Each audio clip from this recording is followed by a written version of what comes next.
सरकारवरती आता टीका करतात, ते कुठेतरी फेक निगेटिव्ह लोकसभेमध्ये पसरवलं, त्याचप्रमाणे या ठिकाणी पसरवायचे असं म्हटलं जातं। भाजपच्या नेत्यांना काय बोलायचं काय नाही बोलायचं हे काय कळत नाही। आम्ही भाजपला काहीच बोलत नाही, आम्ही इलेक्शन कमिशनला सांगतो।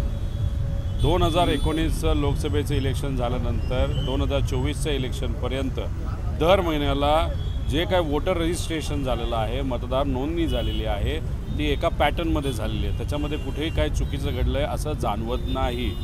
पण लोकसभेचं इलेक्शन 2024चं झालं, त्यानंतर विधानसभेपर्यंत 52 लाख मतदारांची नोंदणी झाली आणि हा जो पॅटर्न आहे तो विचित्र आहे, तो अनपेक्षित आहे।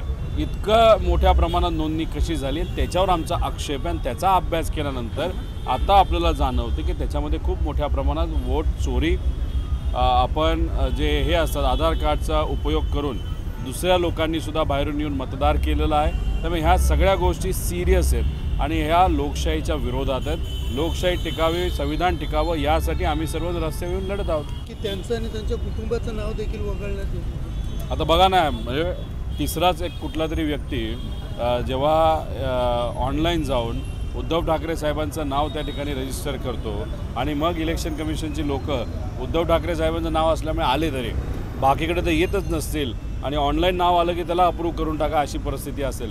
अशा घटना जर मोठ्या नेत्यांच्या बाबतीत घडत असतील तर मग छोट्या लोकांबद्दल नाही तर सामान्य लोकांबद्दल हे तर सरसकट तिथं बनत असेल आणि काही लोकांना तर आपलं रजिस्ट्रेशन झालं हे करत पण नसेल आणि मग तेव्हा खोटे आधार कार्ड घेऊन दुसरीच लोक मतदान करतात असं आमचं मत आहे।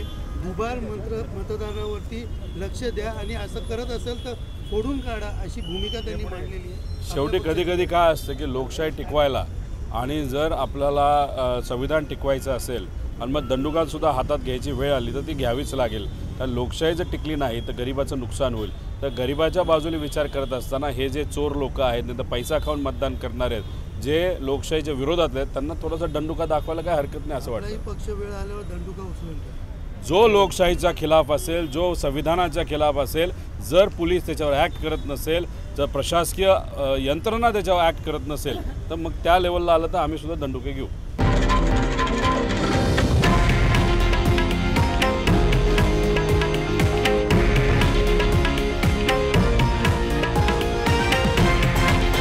हे आहे देशातील नंबर 1 न्यूज नेटवर्क आणि आपण पाहत आहात TV9 मराठी, एकमेव।